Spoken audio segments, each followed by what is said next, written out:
ಚರಾಚರ ಗ್ರಹಣ ಅಲ್ಲಿ ಹೇಗೆ ಅಂದರೆ ಅದು ಆಸ್ತಿ ಎಲ್ಲ ಹೋಗ್ತಿದ್ದು ಹೋಗ್ಬೇಕು, ಜಲ ಸೊತ್ತು ಹೋಯ್ತು, ಅಚಲ ಸೊತ್ತು ಹೋಯ್ತು, ಸರ್ಕಾರ ಹೋಗ್ಬಿಡ್ತ ಅಂತ ಚರಾಚರ ಗ್ರಹಣ ಗ್ರಹಣ ಎಲ್ಲ ಹೋಗಿ ಸರ್ಕಾರ ಹೋಗ್ಬಿಟ್ಟಿದ್ದರಿಂದ ರಥಾಪತಿಗಳು ಚರಾಚರ ಗ್ರಹಣ ಅಂದರೆ ಸೂತ್ರಗಳೆಲ್ಲ ತಿಳ್ಕೊಳ್ತಾ ಯಾಕೆ ಎಲ್ಲೋ ತಮಾಷೆ ಆಗ್ತದೆ.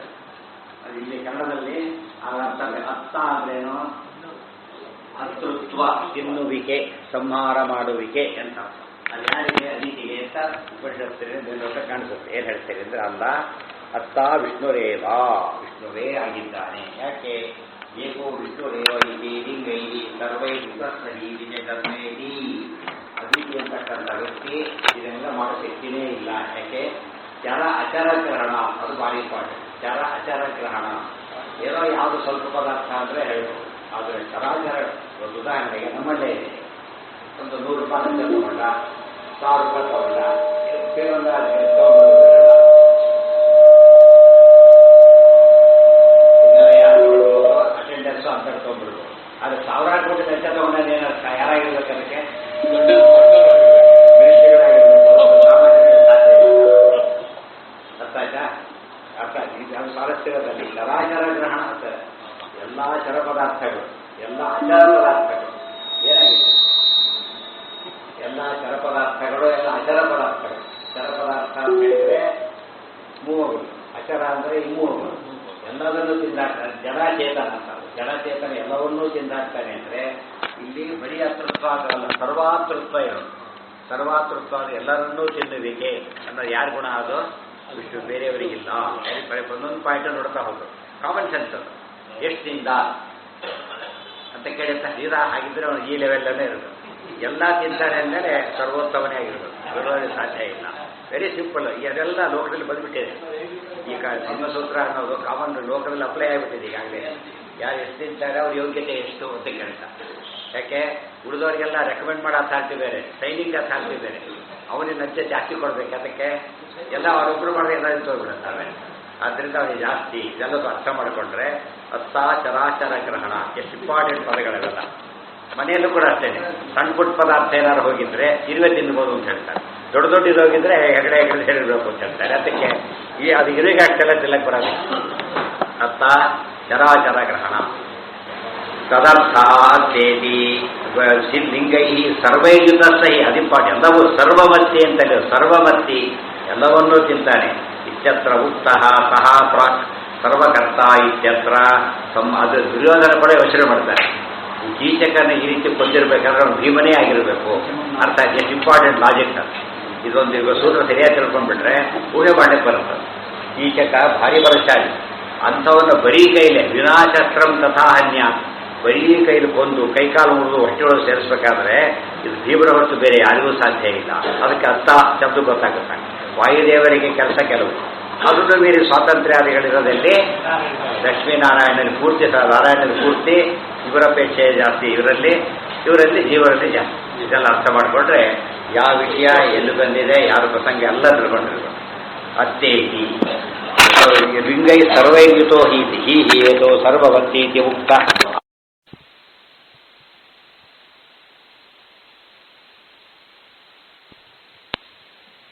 ಅಂದ್ರೆ ಕಡಿಮೆ ಮಾಡೋ ಸರ್ವಾತೃತ್ವ ಏನ್ರಿ, ಎಲ್ಲರಿಗೂ ಹಾಕಿಬಿಟ್ರು. ಎಷ್ಟರ ಬಂದರು 3 ಜನ ಅಂತ ಹೇಳಿದ.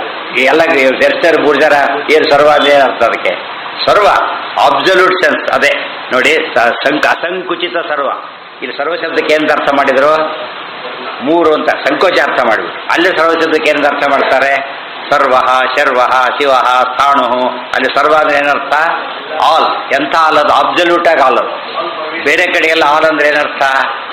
Relative all, relative. ಇದು ಅಬ್ಸಲ್ಯೂಟ್. ಇದು ಅದಕ್ಕೆ ಸರ್ವಾತ್ರ ಅಂತ ಅನ್ನೋ ಪದ ಇದೆ. ಅಸಂಕುಚಿತ ಸರ್ವಾತ್ ಇವೆಲ್ಲ ಏನಂತಾರೆ? ಇದಕ್ಕೆ ಶಾಸ್ತ್ರ ನ್ಯಾಯಗಳಿವೆಲ್ಲ ಕೂಡ. ಶಾಸ್ತ್ರ ಸಂಕುಚಿತ ವೃತ್ತಿ, ಅಸಂಕುಚಿತ ವೃತ್ತಿ, ಸಂಕುಚಿತ ಲಿಮಿಟೆಡ್, ಅಸಂಕುಚಿತ ಅನ್ಲಿಮಿಟೆಡ್ ಅಂತ ಅರ್ಥ. ಆ ಅರ್ಥದಲ್ಲಿ ಬಂದಿರೋ ಸರ್ವಮತ್ತಿ ಅನ್ನೋದು ಲಿಮಿಟೆಡ್ ಸೆನ್ಸಲ್ಲಿ ಬಂದಿಲ್ಲ, ಅಲ್ಲಿ ಅಬ್ಸಲ್ಯೂಟ್ ಸೆನ್ಸಲ್ಲಿ ಬಂದಿದೆ. ಆದ್ದರಿಂದ ಅದು ಯಾರಿಗೆ ಅನ್ವಯ? ನಾರಾಯಣರಿಗೆ ಅನ್ವಯ. ನೈವೇಹ ಸರ್ವ ಶಬ್ದದಲ್ಲಿ ಯಾರು ಸೇರ್ಕೊಂಡ್ಬಿಡ್ತಾರೆ? ಬ್ರಹ್ಮಾದಿ ದರ್ಶನಗಳು ಬಿಡ್ತಾರೆ. ಅದಕ್ಕೇನೆ ಬ್ರಹ್ಮೇಶ ಶಕ್ರೋತ್ಕಾರ ನಖಸ್ತುತಿ. ಅವರೆಲ್ಲ ಪ್ರಳಯ ಕಾಲದಲ್ಲಿ ಪರಮಾತ್ಮನಿಗೆ ಒಂದೇ ಸತಿ ನುಂಗಿ ಹಾಕ್ಬಿಡ್ತಾನೆ ಪರಮಾತ್ಮ ಅಂತ ಕೇಳಿದರೆ ಎಷ್ಟು ಆಶ್ಚರ್ಯ. ಅದಕ್ಕೆ ಈ ಸರ್ವಾತೃತ್ವ ಅನ್ನೋದು ವಿಶಿಷ್ಟವಾದ ರೀತಿಯಲ್ಲಿ ಬಂದಿದೆ. ಆಚಾರ್ಯರೆಲ್ಲ ತಗೊಂಡ್ರು. ಕೊನೆ ಕೇಳಿದ್ರೆ ಏನು ಹೇಳ್ತಿದ್ರು? ದೇವರ ಅನುಗ್ರಹ ಅಂತ ಹೇಳ್ತೀವಿ. ದೇವ್ರು ಯಾರು ಅನುಗ್ರಹ ಅಂತ ನಾನೇ ಮಾಡಿದೆ ಅಂತ ಹೇಳ್ತಿದ್ರು. ಅರ್ಥ ಆಯ್ತಾ? ವಿಷ್ಣುವರ ಅನುಗ್ರಹ ಬಲಾತ್ ಜರಯಾಂಚಕಾರ. ವಿಭೂಸೇನ ಮಹಿಮೆ ಎಲ್ಲ ಹೇಳಬೇಕಾದ್ರೆ ವಿಷ್ಣುವರ ಅನುಗ್ರಹ ಬಲಾತ್ ಅಂತ ಹೇಳ್ತಾರೆ. ಆಚಾರ್ಯ ಸ್ವತಃ ಎಲ್ಲ ಗ್ರಂಥ ಬರೆದು ಯಶ್ಚತ್ರಿನಿಧಾನಿ ವೇದವಚನೆ ಗ್ರಂಥಕೃತ ಕೇಶವೇ ಅಂತ ಹೇಳ್ತಾರೆ. ವೇದವ್ಯಾಸರು ಯಾರು ಅರ್ಪಣೆ ಮಾಡೋದಿಲ್ಲ ಅದನ್ನ. ಯಾತಕ್ಕೆ? ತಾವೇ ದೇವರು. ಇದೆಲ್ಲ ಅರ್ಥ ಮಾಡಿಕೊಂಡ್ರೆ ಎಷ್ಟು ಸ್ವಾರಸ್ಯ ಇದೆ ಅದ್ರ. ಹಾಂ, ಸರ್ವ ಅಂದ್ರೇನು? ಎಲ್ಲ ಅಂತ ಅರ್ಥ. ಎಲ್ಲ ಶಬ್ದಕ್ಕೆ ಏನರ್ಥ? ಸಾಮಾನ್ಯವಾಗಿ ಎಲ್ಲ ಅಂತ. ಎಲ್ಲರೂ ಊಟಕ್ಕೆ ಬನ್ನಿ, ಫಸ್ಟ್ ಒಂದು ಲಿಮಿಟೇಷನ್ ಬಂತು. ಎಲ್ಲರೂ ಅಂತ, ಎಲ್ಲರೂ ಓಟ್ ಹಾಕಿ. ಈ ಊಟ ಹಾಕೋದು ಯಾರಿಗೆ? ಕರ್ನಾಟಕದವ್ರು ಮಾತ್ರ, ಬೇರೆ ಹಾಕೋಕ್ಕೆ ಸಾಧ್ಯ ಇಲ್ಲ. ಬೇರೆಯವ್ರಿಗೆ ಎಲ್ಲರೂ ಅಪ್ಲೈ ಇರಲ್ಲ. ಅದೇ ಇದು ನ್ಯಾಷನಲ್ ಲೆವೆಲ್ ಬಂದಾಗ ಏನಾಗ್ತದೋ ಎಂಟೈರ್ ಕಂಟ್ರಿ. ಆಮೇಲೆ ಇದು ಬಂದಾಗ ಬೇರೆ ದೇಶಕ್ಕೆ ಸಂಬಂಧಪಟ್ಟಿಲ್ಲ, ಕಂಟ್ರಿಗೆ ಅಷ್ಟೇ ಲಿಮಿಟ್ ಆಗ್ತಾ ಬರುತ್ತೆ. ಎಲ್ಲದು ಮನೆ ಎಲ್ಲರೂ ಊಟ ಆಯ್ತಾ ಅಂತ ಕೇಳ್ತಾರೆ. ಇರೋದು ಇಬ್ಬರು, ಎಲ್ಲರೂ ಊಟ ಆಯ್ತಾ ಅಷ್ಟೇ, ಇಬ್ಬರೇ. ಗೊತ್ತಾಯ್ತಾ? ಕೆಲಸದ್ದು ಒಬ್ಬರೇ ಗಲಾಟೆ ಬೇರೆ ಬೇರೆ ಎದ್ಬಿಡ್ತಾರೆ, ಒಬ್ಬರೇ ಎಲ್ಲರೂ ಊಟ ಆಯ್ತಾ ಓಟೋಗು ಅಂತ ಹೇಳೋದು ಅಷ್ಟೇ. ಆದರೆ ದೇವರಿಗೆ ಮಾತ್ರ ಎಲ್ಲ ಅಂದರೆ ಏನರ್ಥ? ಆಲ್ ಆಬ್ಸಲ್ಯೂಟ್ ಅಂದ್ರೆ ಅದೇ. ವಿಶೇಷವಾಗಿ ಯಾವುದೇ ಅರ್ಥದ ಸಂಕೋಚ ಇಲ್ಲದೆ ಹೇಳಿರ್ತಕ್ಕಂಥ ಮಾತು ತುಂಬ ಚೆನ್ನಾಗಿ ಗಮನಿಸ್ಬೇಕಾದ್ರೆ. ಆ ಅರ್ಥದಲ್ಲಿ ಯಾವುದಾಯ್ತೀಗ? ಅಸಂಕುಚಿತ ಸರ್ವಾತೃತ್ವ ನೈವೇಹ ಕಿಂಚನಾಗ್ರೆ ಆಸೀತ್ ಮೃತ್ಯುನೈವ ಇದಮಾವೃತಮಾಸೀತ್ ನಾ ಏವ ಕಿಂಚನ ಅಗ್ರ ಆಸೀತ್. ಮೊದಲಿಗೆ ಅಂತಲ್ಲ, ಆಸೀತ್ ಉದಾರ ಗುಣವಾರಿರ ಪ್ರಮೇಯ ನಾರಾಯಣ ಪರತಮಃ ಪರಮಾತ್ಮ ಏಕಃ.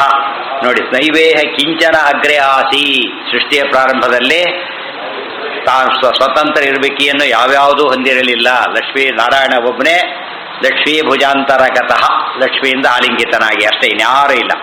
ಮೃತ್ಯು ನೈವೈದಮಾವೃತಮಾಸೀತ್. ಎಲ್ಲ ಕಡೆಯೂ ಮೃತ್ಯುವೇ ತುಂಬಿಕೊಂಡು ಹೋಗಿತ್ತು ಅಂತ ಹೇಳ್ತಾರೆ. ಅದಿತಿಯಲ್ಲಿ ಬರ್ತಾಳೆ ಈ ಮಧ್ಯೆ.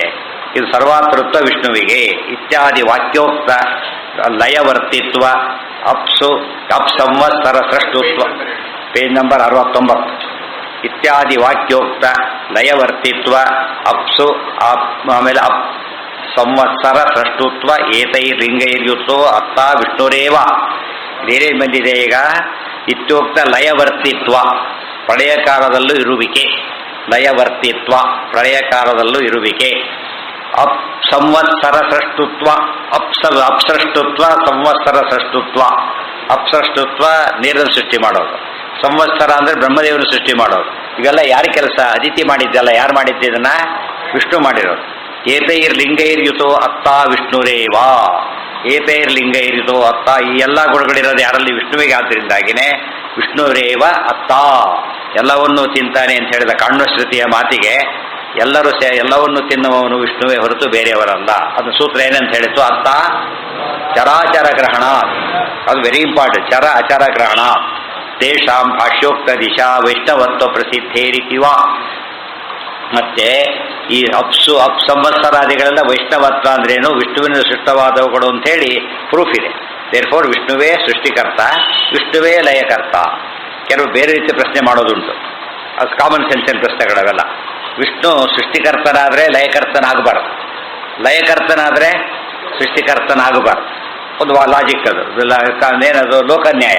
ಏನು ಲೋಕನ್ಯಾಯ ಅಂದರೆ, ತಂದೆ ಸೃಷ್ಟಿ ಮಾಡಿದವನು ನಿಧಾನ ಕೊಲ್ಲಕ್ಕೆ ಸಾಧ್ಯನಾ? ಅವನು ಏನು ಮಾಡ್ತಾನೆ? ಧೃತರಾಷ್ಟ್ರನೇ ಎಕ್ಸಾಂಪಲ್ ತಗೊಳ್ಳಿ. ಇವತ್ತು ಲೋಕದಲ್ಲಿ ಯಾರು ಬೇಕಾದ್ರೆ ಬಹಳ ಎಷ್ಟು ಕೆಟ್ಟವನಾದ್ರೂ ಮಗನನ್ನು ತಾನೇ ಇದು ಮಾಡೋದಕ್ಕೆ ಮನಸ್ಸು ಬರೋದಿಲ್ಲ. ಅದಕ್ಕೆ ಮೇಷ್ಟಿಗೆ ಹೇಳ್ತಾನೆ, ಹೊಡಿರುತ್ತೆ ಚೆನ್ನಾಗಿ ಹೊಡಿರುತ್ತೆ, ತಾನು ಹೊಡಿಲಿಕ್ಕೆ ಬರೋದಿಲ್ಲ, ಚೆನ್ನಾಗಿ ಅವ್ರಿಗೆ ಹೇಳ್ತಾನೆ. ಪದ್ಧತಿ ಇದು. ಇಂಥ ಎಕ್ಸ್ಪರ್ಟ್ ಡಾಕ್ಟರ್ ತನ್ನ ಮಗನ ಆಪರೇಷನ್ ಮಾಡ್ಬೇಕಾದ್ರೆ ಕೈ ಶೇಕ್ ಆಗುತ್ತೆ ಅವ್ರಿಗೆ. ಯಾಕೆ? ಮನಸ್ಸಿಗೆ ಬರೋದಿಲ್ಲ. ಅದಕ್ಕೊಂದು ಮಾತಿದೆ, ವಿಷವೃಕ್ಷೋಪಿ ಸಂವರ್ಧ್ಯ ಸ್ವಯಂ ಸೇತ್ತು ಅಸಾಂಪ್ರತಂ. ಅದೇನರ್ಥ? ಒಂದು ವೃಕ್ಷ ಬೆಳೆಸಿಬಿಟ್ಟ, ಆಮೇಲೆ ನೋಡಿದ ವಿಷವೃಕ್ಷ. ಮೊದಲೇನೋ ಗೊತ್ತಿದ್ದಿಲ್ಲ, ಬೆಳೆಸಿಬಿಟ್ಟ. ಅವನು ಏನು ಅನಿಸ್ತದೆ? ಈಗ ಕತ್ತರಿಸ್ಬೇಕು, ಮನಸ್ಸು ಬರೋದಿಲ್ಲ. ಯಾತಕ್ಕೆ? ನಾನೇ ಬೆಳೆಸಿದ್ದು, ತಾನೇ ಹುಟ್ಟಿಸಿದ್ದು, ಹೇಗೆ ಕೊಲ್ತಾನೆ? ದೇರ್ಫೋರ್ ಸೃಷ್ಟಿಕರ್ತ ಬ್ರಹ್ಮ, ಸ್ಥಿತಿಕರ್ತ ವಿಷ್ಣು, ಲಯಕರ. ಇದು ಭಾರಿ ಸರಿಯಾಗಿದೆ ಲಾಜಿಕ್ ಇದು. ದೇರ್ಫೋರ್ ಒಬ್ಬ ದೇವರು ಇರಬಾರ್ದು. ಎಷ್ಟು ಜನ ದೇವರು ಇರಬೇಕು? ಒಬ್ಬೊಬ್ಬ ದೇವರು ಇರಬೇಕು. ಆ ರೀತಿ ಒಬ್ಬರು ಮಿನಿಸ್ಟರ್ ಕರೆಕ್ಟ್, ಚೀಫ್ ಮಿನಿಸ್ಟರ್ ಒಬ್ಬೇ ಇರ್ತಾರಲ್ಲ, ಇದು ಹೋಯ್ತು ಇಲ್ಲಿ ಆ ಲಾಜಿಕ್. ಗೊತ್ತಾಯ್ತಾ? ಲೋಕದಲ್ಲಿ ಈ ರೀತಿ ಕಂಡಿದೆ, ಅದಕ್ಕೆ ಉತ್ತರ ಕೊಡೋದು ಅಲ್ಲಿ ನಮ್ಮಲ್ಲೇ ಲೋಕದಲ್ಲಿ ಕಂಡಿದೆ. ಈಗ ಯಾರು ಅಪಾಯಿಂಟ್ ಮಾಡ್ತಾನೋ ಅವನೇ ಏನು ಮಾಡಬೇಕು, ಬೇರೆಯವರಲ್ಲ. ಅವ್ರು ಕೇಳೋದಿಲ್ಲ, ಅವನು ನೀನು ಯಾರು ನಾನು ಕೇಳೋಕ್ಕೆ ಅಂತ. ಅರ್ಥ ಆಯ್ತಾ? ಸೊ ಕೆಲಸ ಕೊಟ್ಟವನಿಗೆ ಕೆಲಸ ತೆಗೆ ಹಕ್ಕಿದೆ. ಸೊ ಸೃಷ್ಟಿ ಮಾಡಿದವರೆಲ್ಲ ಮಾಡೋ ಹಕ್ಕಿದೆ. ಈ ಲಾಜಿಕ್ ಹೊರಟೋಯ್ತಿ. ಅವನೇನು ಯೋಚನೆ ಮಾಡ್ದ, ಲಿಮಿಟೆಡ್ ಸೆನ್ಸಲ್ಲಿ ಯೋಚನೆ ಮಾಡ್ದ. ಸ್ವಲ್ಪ ಬ್ರಾಡ್ ಸೆನ್ಸಲ್ಲಿ ಯೋಚನೆ ಮಾಡೋದು ಏನಾಯ್ತು ಈಗ, ಇದೇನೆ ಯಾವುದೋ ಕಂಪ್ನಿ ಕೆಲಸ ಮಾಡ್ತಿದ್ದ, ಬೇರೆ ಕಂಪ್ನಿಯವ್ರು ಡಿಸ್ಮಿಸಲ್ ಆರ್ಡರ್ ಕೊಟ್ಟವ್ರೆ. ಬೇರೆ ಕಂಪ್ನಿಯವ್ರು ಏನಂತಾರೆ, ಅವರು ಹರಿದು ಬಿಸಾಕ್ತಾರೆ. ಅದಕ್ಕೆ ಅವನ್ಯಾರು ನನ್ನ ಕೇಳೋದಕ್ಕೆ ಅಂತ ಹೇಳಿ ಮತ್ತೆ ಅವನ್ಯಾರು ನನ್ನ ಕೇಳೋದಕ್ಕೆ. ಕೋರ್ಟ್ಗೆ ಹೋದಾಗ ಕೋರ್ಟ್ ಹೇಳುತ್ತೆ ಇವ್ಯಾರ ಹೋಗಾಯ ಅಂತ ಹೇಳ್ತಾರೆ. ಯಾಕೆ ನೀನು ಅಪಾಯಿಂಟ್ಮೆಂಟ್ ಕೊಟ್ಟವನಲ್ಲ ಅಂದ್ರೆ ತೆಗಿಲಿಕ್ಕೆ ನೀನು ಯಾರು? ಇಲ್ಲಿ ಅಲಾಜಿಕ್ ಹೋಯ್ತೀಗ. ಹುಟ್ಟಿಸ್ತವ್ರೆ ಸಾಯಿಸಬಾರದು ಬನ್ನಿಮ ಹೊರಟೋಯ್ತಿ. ಅದಕ್ಕೆ ಎಂಥ ವ್ಯಾಪ್ತಿಗಳವೆಲ್ಲ, ಆ ವ್ಯಾಪ್ತಿಗಳಲ್ಲಿ ಲಿಮಿಟೇಷನ್ ಇದೆ. ಅಂಥ ವ್ಯಾಪ್ತಿಗೆ ಯಾವುದಕ್ಕೆ ಅಪ್ಲೈ ಮಾಡಬಾರ್ದು, ಇಷ್ಟಿಗೆ ಅಪ್ಲೈ ಮಾಡಬಾರ್ದು. ಅವೆಲ್ಲ ಇನ್ನೊಂದು ರೀತಿ ಆರ್ಗ್ಯುಮೆಂಟ್ ಅವೆಲ್ಲ. ಅದಿತಿ ಕಿಂಚಿದರ್ಥ ಹರಿರೀತ್ಯ ಅಸಂಖ್ಯಂ ಸರ್ವಸ್ಯ ಅರ್ಥ ಹರಿರೇಕ ಏವ ಇತಿ ವಕ್ತುಂ ಅತ್ರಾಪಿ ವಿಷ್ಣು ಇತಿ ವರ್ತಮಾನೆ ಸ ಇತ್ಯುಕ್ತಿ ಪ್ರಾಗುಕ್ತೇನ ಐಕ್ಯದ್ಯೋತನಾಯ. ಇಲ್ಲಿ ಮತ್ತೆ ಲಿಂಗೈರ್ಯುತ ಸಹಿ ಮತ್ತೆ ಸಾಸ ಅವನೇ ಅಂತ ಯಾತಕ್ಕೆ ಬರ್ತಾ ಇದೆ ಅಂದರೆ, ನಾವು ಏನು ಇಷ್ಟೊಂದು ಶುರು ಮಾಡಿದ್ದೇವೆ ಎಲ್ಲದೂ ಅವನಿಗೆ ಅನ್ವಯ ಅಂತ ಅರ್ಥ ಇದೆ. ಸಯೇವ ಇದು ಯಾವುದಕ್ಕೋ ಪ್ರಣವನ ಅಂತ ತಿಳ್ಕೋಬಾರದು. ಮೊದಲಿಗೆ ಬಂದಿರೋ ವಿಷ್ಣುರೇವ ವಿಜಿಜ್ಞಾಸ್ಯ ಬಂತಲ್ಲ, ಅದು ಎಲ್ಲವೂ ಕೂಡ ಅನ್ವಯ ಆಗಬೇಕು. ವಿಷ್ಣುರೇವ ವಿಜಿಜ್ಞಾಸ್ಯ, ವಿಷ್ಣುರೇವ ಸರ್ವಕರ್ತ, ವಿಷ್ಣುರೇವ ಆಗಮೋದಿತ. ಅದು ವಿಷ್ಣು ಸಹಸ್ರನಾಮ ಸ್ತೋತ್ರ ಇದ್ದ ಗಣಭಾಷ್ಯ ಆಗಿದೆ. ಅದೀಗ ವಿಷ್ಣುರೇವ ಸರ್ವಗಃ, ವಿಷ್ಣುರೇವ ಅತ್ತ, ಗೊತ್ತಾಯ್ತಾ? ವಿಷ್ಣುರೇವ ಜ್ಯೋತಿ, ವಿಷ್ಣುರೇವ ನಿಯಂತ, ವಿಷ್ಣುರೇವ ಪ್ರಣೇತ, ವಿಷ್ಣುರೇವ ಜ್ಯೋತಿ. ಎಷ್ಟು ಫೈನ್ ಆಗಿರೋದು ಅದು ಗಣಭಾಷ್ಯಕ್ಕೆ. ಅದಕ್ಕೆ ಅಷ್ಟು ಮಹತ್ವ ಬಂದಿದೆ. ಅದು ಓದ್ಕೋಬೇಕು, ಪ್ರತಿ ಸತ್ಯ ಓದ್ಕೋಬೇಕು ಅಂತ ಅರ್ಥ. ಇದ್ದಾಗ ಎಲ್ಲ ಕಡೆ ವಿಷ್ಣು ಬೇಕು.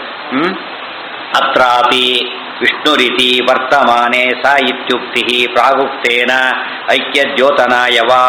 ಒಂದು ತತಯಾ ವಾಚಾ ತೇನ ಆತ್ಮನ ಇತ್ಯಾದೌ ಪ್ರಥಮಾಂತ ತಚ್ಛಬ್ದೋಕ್ತಃ ಪ್ರಕೃತ ಮೃತ್ಯುರೇವ ಅತ್ತ ನಿರ್ಣಯ ಶ್ರುತೌ ಉಚ್ಯತೆ ಇತಿ ದ್ಯೋತನಾಯವ ಇತಿ ವಾ. ತತಯಾ ವಾಚಾ ತೇನ ಆತ್ಮನ ಇತ್ಯಾದೌ ಪ್ರಥಮಾಂತ ತಚ್ಛಬ್ದೋಕ್ತಃ ಸಹ ಅಂತೇನು ಉಪನಿಷತ್ತಲ್ಲಿ ಬಂದಿದೆ. ಆ ಸಹನು ವಿಷ್ಣುವೇ. ಒಂದು ಸಹ ಇಲ್ಲಿ ವಿಷ್ಣು, ಇನ್ನೊಂದು ಸಹ ಉಪನಿಷತ್ತಿನಲ್ಲಿ ಏನು ಸರ್ವಾರ್ಥ ಅಂತ ಬಂತಲ್ಲ ಅವನು ವಿಷ್ಣುವೇ. ಈ ರೀತಿ ಎರಡು ರೀತಿ ಅನ್ವಯ ಮಾಡಿಕೊಂಡ್ರೆ ವಿಷಯವಾಕ್ಯದ ಸಹ ಅದು, ಸೂತ್ರದ ಸಹ ಇದು, ಅನುಭಾಷ್ಯದ ಸಹ ಇದು. ಆದ್ದರಿಂದ ಸಮಸ್ಯೆ ಇಲ್ಲ. ಇತಿ ರಾಯರು ಎಷ್ಟು ಕ್ಲೀನಾಗಿ ಬರೀತಾರೆ ಅಂದರೆ ಆಗ ಅವರನ್ನು ಯಾತಕ್ಕೆ ಕೊಂಡಾಡ್ತಾರೆ ಅಂತ ಗೊತ್ತಾಯ್ತಾ? ಇದಿಷ್ಟು ಕೂಡ ಯಾವಾಗ ಸಾಧ್ಯ? ಇದು ಭಾಷ್ಯ ವ್ಯಾಖ್ಯಾನ ಎಲ್ಲ ತಲೆಯಲ್ಲಿ ಕಂಪ್ಲೀಟ್ ಕೂತಿರ್ಬೇಕು, ಅವಾಗ ಸಾಧ್ಯ. ಇವತ್ತು ಲೈಬ್ರರಿಲಿ ಕೂತಿದ್ರು ಆಗ್ತದೆ, ಹಿಂದೆ ಅವೆಲ್ಲ ಇರಲಿಲ್ಲ. ಸಂಚಾರ ಮಾಡಾಗ ಏನೇನು ಇರ್ತಿದ್ದಿಲ್ಲ. ಹಿಂದ್ಗಡೆ ಏನು ಮಾಡಬೇಕು ಅವರು? ಎಲ್ಲ ತಲೆಯಲ್ಲಿದ್ದರೆ ಇಲ್ಲ ಸಾಧ್ಯನೇ. ಜಯತೀರ್ಥ ಗುಹಾದಲ್ಲಿ ಕೂತಿದ್ದಾರೆ, ಅಲ್ಲಿ ಪುಸ್ತಕಗಳೆಲ್ಲ ಇದ್ರೆ ಕಾಣೋದೇ ಇಲ್ಲ. ಲೈಟಲ್ಲಿ ಕತ್ಲಲ್ಲಿ ಅಲ್ಲಿ ಬರೀತಾರೆ. ಯಾವ್ದ್ರಲ್ಲಿ ಬರೀತಿದ್ದಾರೆ ಅವರು? ಎಲ್ಲ ತಲೆಯಲ್ಲಿ ಇಟ್ಕೊಂಡು. ಎಷ್ಟು ತಲೆಯಲ್ಲಿದೆ ಅವರಿಗೆ? ಎಲ್ಲ ಮತಗಳ ವಿಚಾರ, ಎಲ್ಲ ಮತಗಳ ಎಲ್ಲ ಆರ್ಗ್ಯುಮೆಂಟ್ಗಳು, ಅದನ್ನು ಬಡ ಉತ್ತರ ಕೊಡ್ತಿದ್ದಾರೆ. ಅದು ಆಗ ಗ್ರೇಟ್. ಅದು ಎಲ್ಲಿ ಬರೆದ್ರು ಅಷ್ಟೇ ಗ್ರೇಟ್. ಯಾವಾಗ ಬರೆದ್ರು, ಎಲ್ಲಿ ಬರೆದ್ರು, ಎಷ್ಟು ಬರೆದ್ರು, ಪ್ರತಿಯೊಂದು ಕೂಡ ನಮಗೆ ಕೌಂಟ್ ಆಗುತ್ತೆ. ಎಲ್ಲೋ ಕೂತು ಕೆಲವರು ಹೊಡಿತಾರೆ, ಏನ್ರಿ ಸ್ಮೋಕ್ ಮಾಡ್ಕೋತ ಬರೆದಿರ್ತಾರೆ. ದೇವ್ರ ಬಗ್ಗೆ ಏನು ಕೇಳ್ಬೇಕು ಅದನ್ನು ಹೇಳ್ಬೇಕು. ಯಾವ್ದು ಬರೆದಿರೋ ಯಾವುದೋ ಒಂದು ಬರೆದವನ್ನ ಹಾಡನ್ನು ಯಾಕೆ ಬರೆದಿದೆ? ದೇವರು ಸ್ಮೋಕ್ ಮಾಡ್ತಿದ್ದೆ, ಕೈ ಸುಟ್ಟೋಯ್ತು, ಅದೇ ನೆನಪಾಗಿ ದೇವ್ರ ಬರೆದ್ಬಿಟ್ಟೆ ಅಂತ ಏನು ಹೇಳ್ಬೇಕು ಅದಕ್ಕೆ? ಅಂದರೆ ಏನು ಮಾಡ್ತಿದ್ದ ಅಂತ ಹೇಳ್ಕೊತಾನೆ. ಆದರೆ ಇದು ನಮ್ಮಲ್ಲಿ ಏನು ದೇಶ ಶುದ್ಧಿ, ಕಾಲ ಶುದ್ಧಿ, ಮನಸ್ಸು ಎಲ್ಲ ಶುದ್ಧಿ ಇರಬೇಕು. ಸ್ವಲ್ಪ ಶುದ್ಧಿ ಇದ್ರೆ ಏನಾಗುತ್ತದ?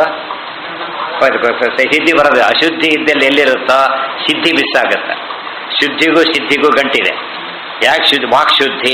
ವಾಕ್ ಸಿದ್ಧಿ. ತಪ್ಪು ಇದೇ ಸಿದ್ಧಿ ಬರುತ್ತೆ ಅವನಿಗೆ. ಬರೆದವ್ರ ಲೆಟರೆಲ್ಲ ತಪ್ಪು, ಬರೀ ಫುಲ್ ಆಫ್ ಸ್ಪೆಲ್ಲಿಂಗ್ ಮಿಸ್ಟೇಕ್ಸು. ಅವ್ರ ಮಾತು ಯಾರು ವ್ಯಾಲಿಡ್ ಅದರೊಳಗೆ. ಅರ್ಥ ಆಯ್ತಾ? ವಾಕ್ ಶುದ್ಧಿ ಇರಬೇಕು, ಆಮೇಲೆ ಏನು ಸಿದ್ಧಿ ಬರುತ್ತೆ. ಅದು ಅದಕ್ಕೆ ಶುದ್ಧಿಗೂ ಸಿದ್ಧಿಗೂ ಡಿಫರೆನ್ಸ್. ಮಡಿಗೂ ಜ್ಞಾನಕ್ಕೂ ಸಿದ್ಧಿ ಇದೆ. ಶುದ್ಧಿ ಎಂಬುದು ಮಡಿ ಅಂತ ಅರ್ಥ. ಮಡಿ ಮೇಲಿಗೆ ಇಲ್ಲ ಅಂದರೆ ಎಲ್ಲಿಗೆ ಹೋಗುತ್ತೆ? ಅದು ಕೊನೆಗೆ ಪರ್ವರ್ಟೆಡ್ ನಾಲೆಡ್ಜ್ ಆಗುತ್ತೆ ಹೊರತು ಸರಿಯಾದ ನಾಲೆಡ್ಜ್ ಆಗೋದಿಲ್ಲ. ಅತ್ರಾಪ ವಿಷ್ಣು ರೀತಿ ವರ್ತಮಾನೆ, ಅದೆಲ್ಲ ಮುಗಿತು. ಮುಂದೆ ಏನು? ಅದೇ ಹೃದಯ ಕರ್ತವ್ಯ.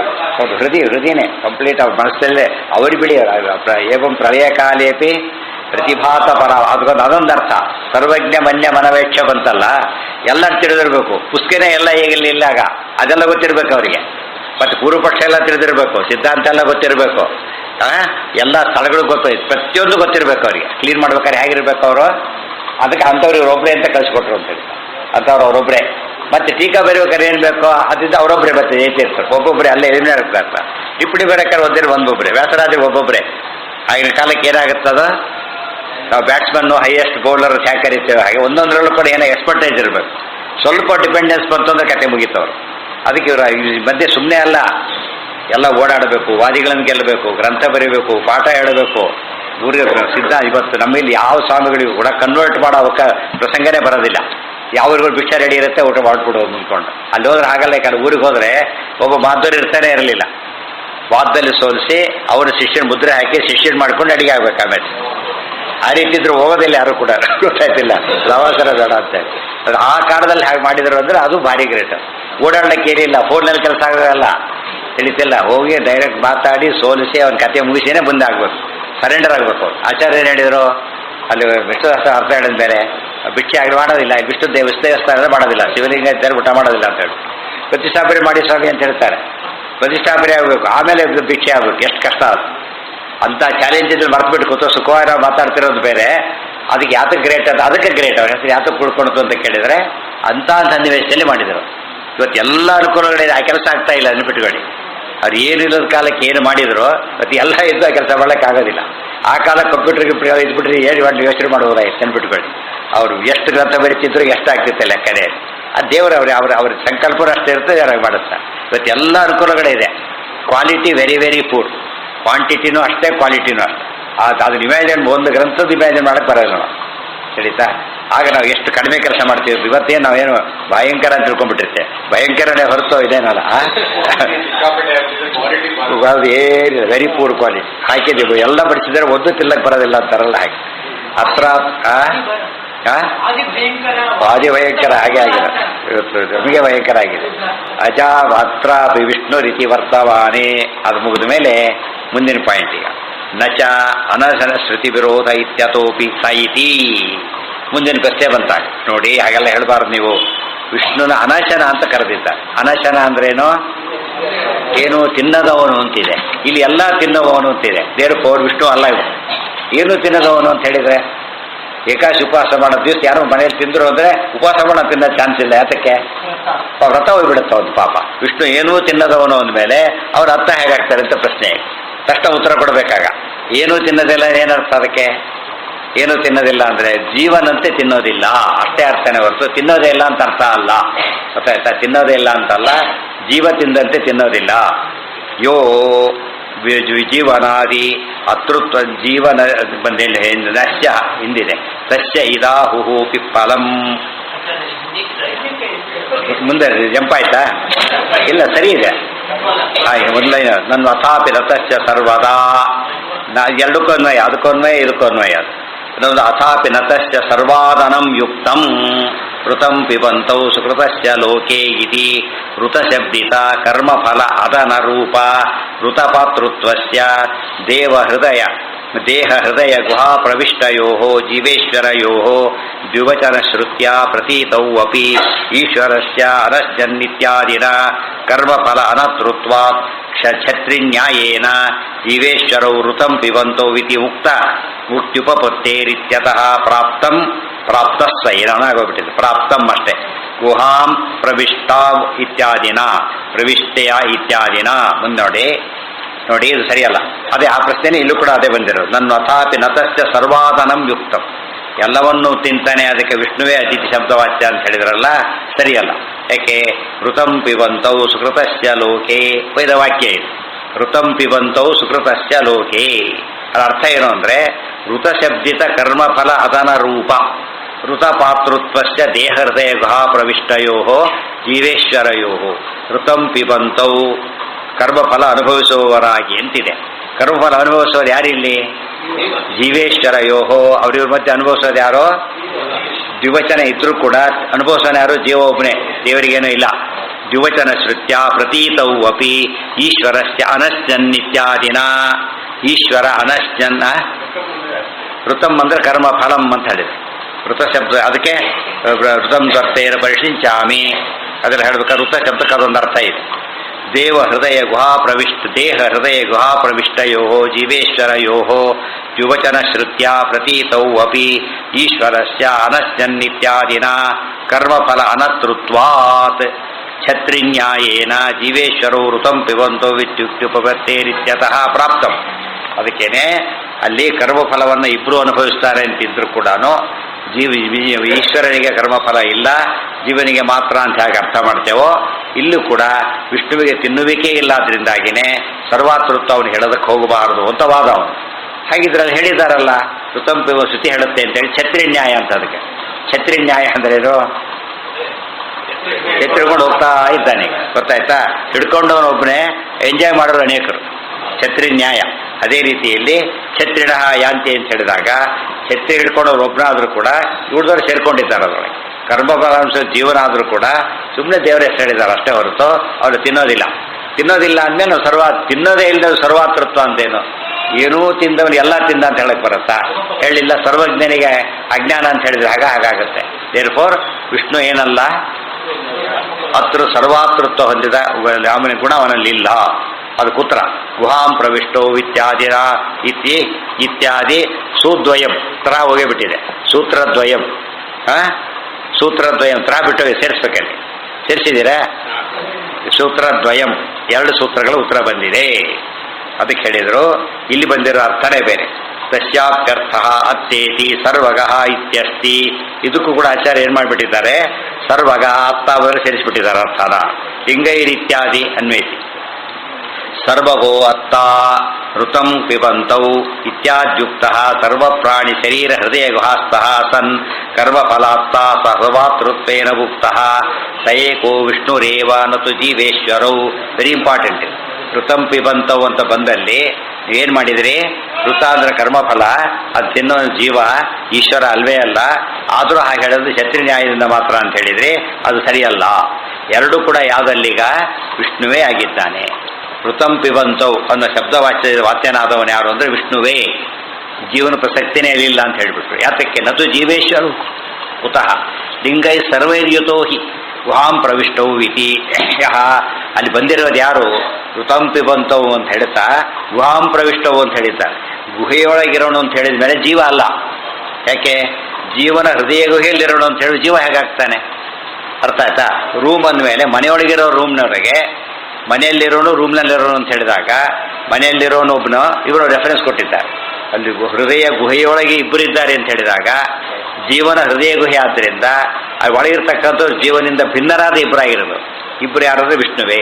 2 ರೂಪ, ಆತ್ಮ ಪರಮಾತ್ಮ, ಆತ್ಮ ಅಂತರಾತ್ಮ. ದೇವ್ರ ರೂಪಗಳು 2 ರೂಪದಲ್ಲಿ ಪರಮಾತ್ಮ ಇದ್ದಾನೆ ಅಂತ ಅರ್ಥನೇ ಹೊರತು ಏನರ್ಥ ಅಲ್ಲಿ ಒಬ್ಬ ಜೀವ ಈಶ್ವರ ಅಂತ ಅರ್ಥ ಅಲ್ಲ. ಅದಕ್ಕೆ ಆಚಾರ್ಯ ಇದೇ ಪದ ಅದನ್ನು ಸೇರಿಸ್ಬಿಟ್ಟಿದ್ದಾರೆ. ದೇವರಿಗೆ ಆ ಸಾಮರ್ಥ್ಯ ಇದೆ. ಹೃದಯ ಗುಹೆಯೊಳಗೆ ಉಳಿದವರಿಗೆ ನೋ ಎಂಟ್ರಿ. ಆದರೆ ಲಕ್ಷ್ಮೀನಾರಾಯಣ ಮಾತ್ರ ಯಾವಾಗಲೂ ಇರ್ತಾರೆ. ಪರಮಾತ್ಮ 2 ರೂಪದಲ್ಲಿ ಇರ್ತಾನೆ, ಅನಂತ ರೂಪದಲ್ಲೂ ಇರ್ತಾನೆ, 2 ರೂಪದಲ್ಲಿ ಇರ್ತಾನೆ. ಲಿಂಗೈ ಸರ್ವೈರಿತೋ ಹಿ ಗುಹಾಂ ಪ್ರವಿಷ್ಟೋ ಇತಿ ಯಃ ಸೇತುರೀಜಾನಾನಾಂ ಇತಿ ಅಕ್ಷರಂ ಬ್ರಹ್ಮ ತತ್ಪರಂ ಇತಿ. ಮುಂದೆ ಯಾತಕ್ಕೆ ಅರ್ಥ ಮಾಡಬೇಕಂದ್ರೆ ಗುಹಾಂ ಪ್ರವಿಷ್ಟೋ ಒಂದು ಸಾಕು. ಜೊತೆ ಯಾರವನು? ಯಸ್ಸೇತು ರೀಜಾನಾನಾಂ, ಎಲ್ಲರಿಗೂ ಸೇತುವಾಗಿದ್ದಾನೆ. ಅಕ್ಷರಂ ಬ್ರಹ್ಮ ತತ್ಪರಂ, ಅವನು ಅಕ್ಷರನಾಗಿದ್ದಾನೆ, ಬ್ರಹ್ಮನಾಗಿದ್ದಾನೆ. ಇವೆಲ್ಲ ಜೀವನಿಗೆ ಅನ್ವಯಿಸೋ ಮಾತುಗಳಲ್ಲ. ಯಾರಿಗಿವೆಲ್ಲ? ವಿಷ್ಣುವಿಗಾದ್ದರಿಂದ ಋತಂ ಪಿಬಂತೌ ಅನ್ನಲ್ಲಿ ಬಂದಿರತಕ್ಕಂಥ ಇಬ್ಬರು ಅನ್ನೋರು ವಿಷ್ಣುವಿನ 2 ರೂಪಗಳೇ ಹೊರತು ಜೀವ ಅಲ್ವೇ ಅಲ್ಲ. ಅದರಿಂದಾಗಿನೇ ವಿಷ್ಣುವಿಗೆ ಏನಿದೆ ಈಗ? ಅನಸ್ತನ್ನಂತ ಅರ್ಥ ಹೇಳಬೇಡ. ವಿಷ್ಣುವಿಗೆ ಕರ್ಮಫಲ ಭೋಕ್ತೃತ್ವ ಇಲ್ಲ ಅಂತ ಅರ್ಥನೇ ಹೊರತು ಸಾರ ಭೋಕ್ತೃತ್ವ ಇಲ್ಲ ಅಂತ ಅರ್ಥ ಅಲ್ಲ ಅಂತ ಅರ್ಥ. ಪರಿವಿಷ್ಟ ಅರ್ಥ.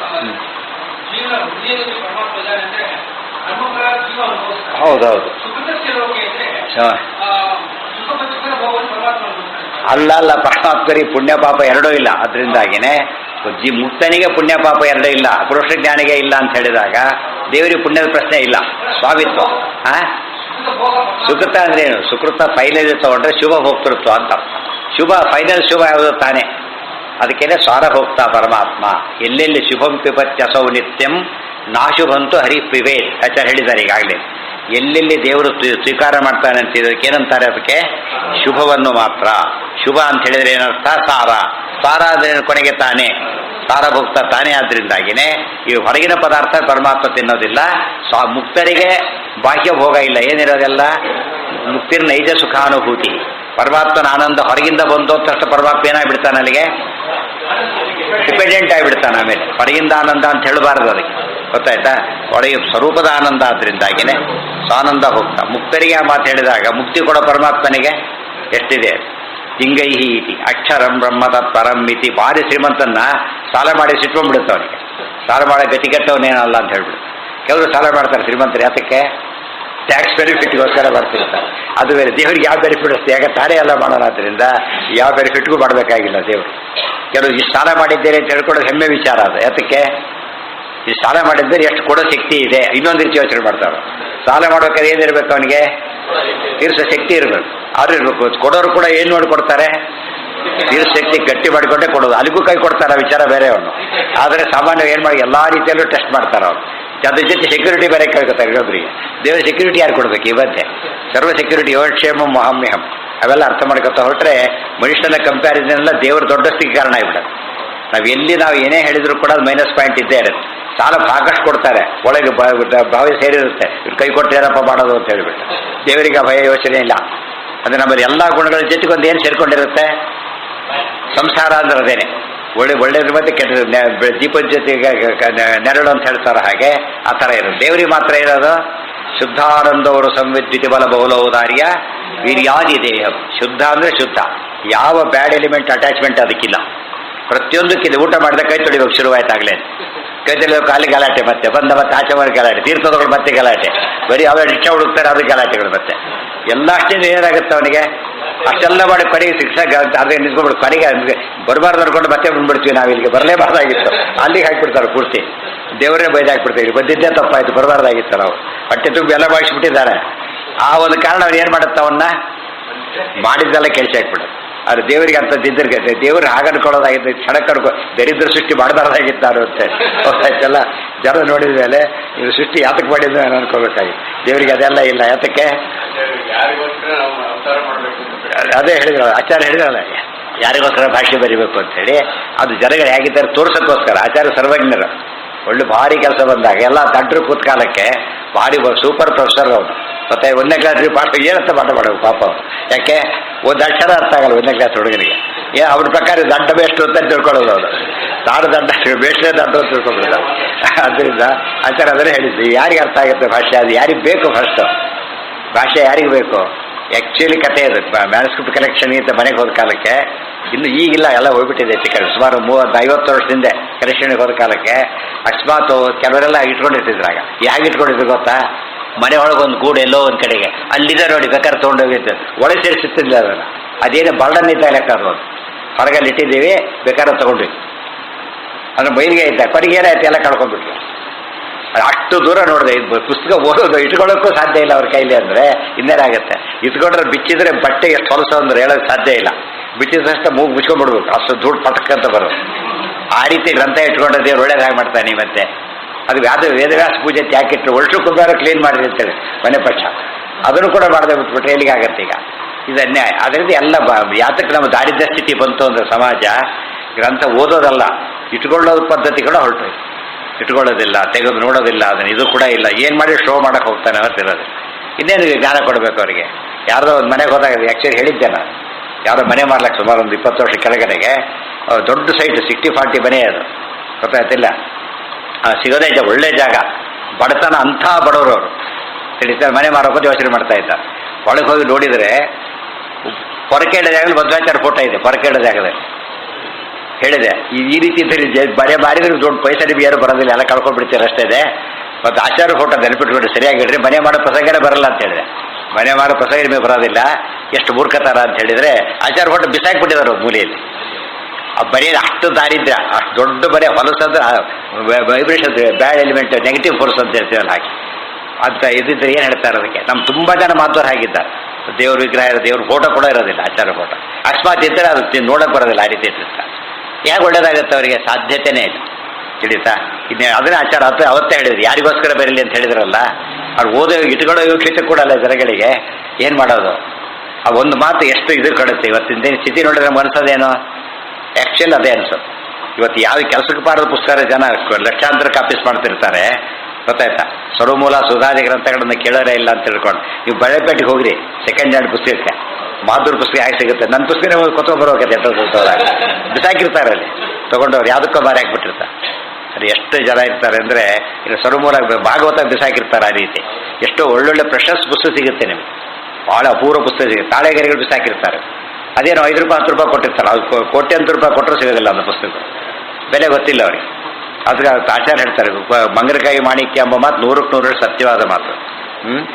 ಅದ್ರ ಬೆಲೆನೇ ಗೊತ್ತಿಲ್ಲ, ಗೊತ್ತು ಹೇಳಬೇಕದು, ಹೇಳೋರು ಕೂಡ ಹೇಳಬೇಕಲ್ಲ ಅದನ್ನು.